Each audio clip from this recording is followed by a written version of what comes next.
Steve Tuckwell's on a mission, he's got a tale to sell, from the BBC studios to the Standard as well. He's hawking his story of crisis and dome, ignoring the elephants in the council room. 600 new Britons have come from Chagos, he says, ignoring the truth at all costs. That £2 million is a terrible blow. He avoids the Gazette, cause they're in the know. Oh, what's the real story? We're left in the dark as their finances passed the high water mark. They say it's the Chagossians sinking the ship, while the truth of their spending won't pass their lips. If they go bankrupt, what happens to us? They just change the subject and kick up a fuss. It's a cynical story, a masterful switch, while Tuckwell is scratching his fish and chip itch.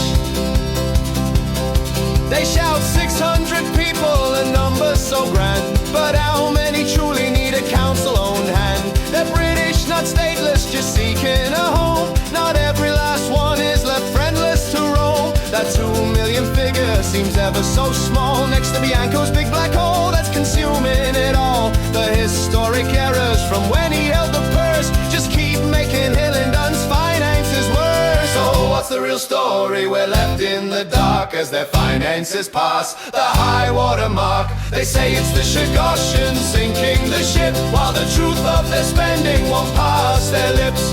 If they go bankrupt, what happens to us? They just change the subject and kick up a fuss. It's a cynical story, a masterful switch, while Tuckwell is scratching his fish and chip itch. And in comes Grant Thornton, a familiar face, 1.7 million to fix their disgrace. Yes, Martin Goddard's old firm is billing a heap, while they blame the Chagossians for losing them sleep. At Union Park Estate there's a serious scare, £4 a day spent just on standing there, waking watch burning a $250,000 moon. But they don't sing about that particular tune.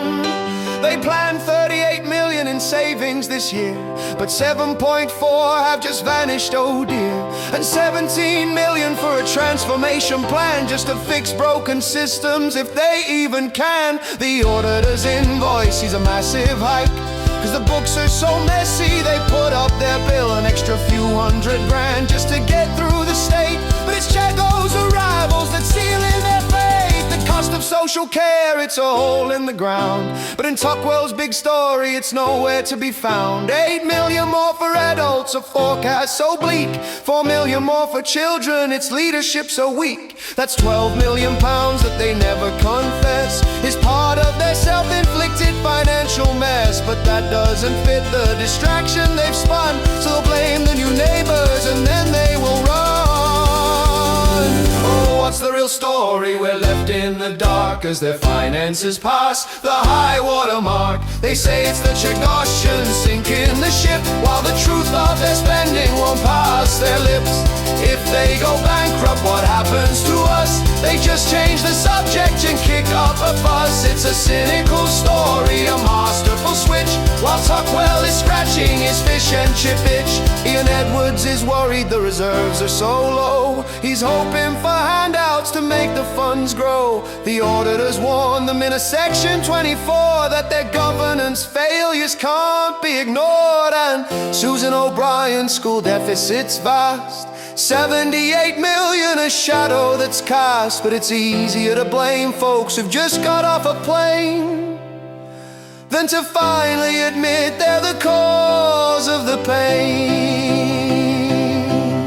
So listen to the sound bites, the carefully planned speech, as a story of blame is put just within reach. But the numbers don't lie, and the truth will be found on the council's own papers. If you look around, they're playing for sympathy, begging for cash, while their whole sorry system's about to go crash. And Steve, he's just dreaming of portions of carp. It's not just art, it's a total facade.